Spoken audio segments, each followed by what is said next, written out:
നിങ്ങളുടെ favourite shows ഇനി ഒരിക്കലും മിസ്സാവില്ല. ഇപ്പോൾ C5 കാണും നിങ്ങളുടെ ഫേവറേറ്റ് ഷോ തികച്ചും സൗജന്യമായി.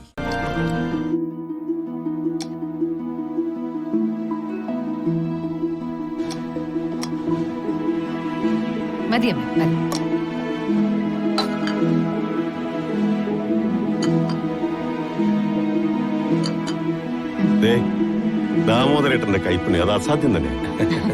ഗിരിസാറ് ബ്രേക്ക്ഫാസ്റ്റ് ഉണ്ടാവും അറിഞ്ഞോണ്ടാ ചപ്പാത്തിയും കടലക്കറി ഉണ്ടാക്കിയത്. എന്തായാലും നിങ്ങൾ രണ്ടുപേരും കൂടി ഒരു ദിവസം ഈ വീട്ടിൽ താമസിച്ചല്ലോ. എനിക്ക് ഒരുപാട് സന്തോഷായി. ഇപ്പഴാ ശരിക്കും ഇതൊരു വീടായത്. ഇനി ഗിരിസാറിനും സുമിത കുഞ്ഞിനും ഒരു കുഞ്ഞും കൂടി ആയ എല്ലാം പൂർണ്ണമായി.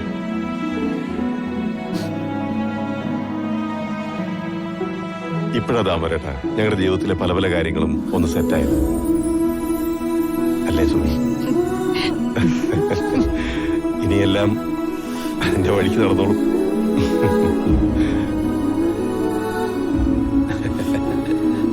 പിന്നെ പ്രതീക്ഷയുടെ കല്യാണം കൂടി കഴിഞ്ഞതോടെ ഒരു ഏട്ടൻ എന്ന നിലയിൽ എന്റെ ഉത്തരവാദിത്തങ്ങളൊക്കെ തീർന്നു എന്നൊരു ഫീല്.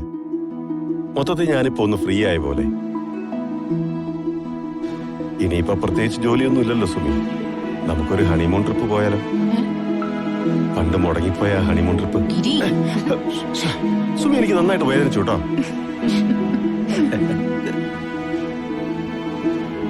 അല്ല, ഹണിമൂൺ ട്രിപ്പ് ഞാൻ ഉദ്ദേശിച്ചത് എനിക്കൊരു ഒഫീഷ്യൽ ടൂർ ഉണ്ടായിരുന്നു.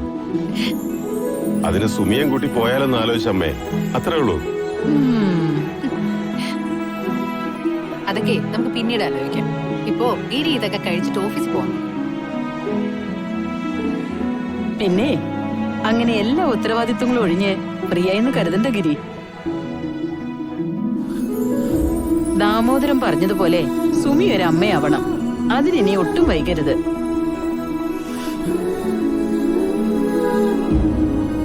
അമ്മ പേടിക്കേണ്ടതേ, ദൈവം സഹായിച്ച് എല്ലാം പെട്ടെന്ന് തന്നെ നടക്കും. അമ്മയുടെ പ്രാർത്ഥന മാത്രം ഉണ്ടായാൽ മതി.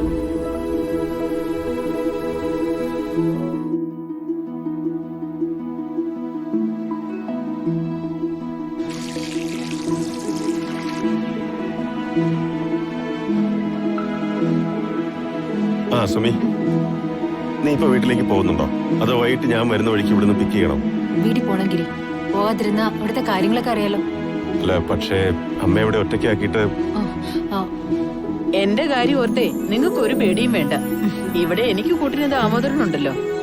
ഇന്ന് രാവിലെ പ്രതീക്ഷ എന്നെ വിളിച്ചിരുന്നു. ഞാനില്ലാതെ അവൾക്ക് തീരെ ശരിയാവുന്നില്ലെന്ന്. അഭിലാഷും അവളും കൂടി 2 ദിവസം കഴിഞ്ഞിട്ട് ഇങ്ങോട്ട് വരും. പിന്നെ ഇവിടെ തന്നെ ഉണ്ടാവുമെന്നും പറഞ്ഞു. അതേതായാലും നന്നായി അല്ലേ? അമ്മയ്ക്ക് ഒരു സമാധാനമാവുമല്ലോ. അല്ലെങ്കിൽ 24 മണിക്കൂർ അമ്മ പ്രതീക്ഷയെ കുറിച്ച് ഓർത്തുകൊണ്ടിരിക്കും.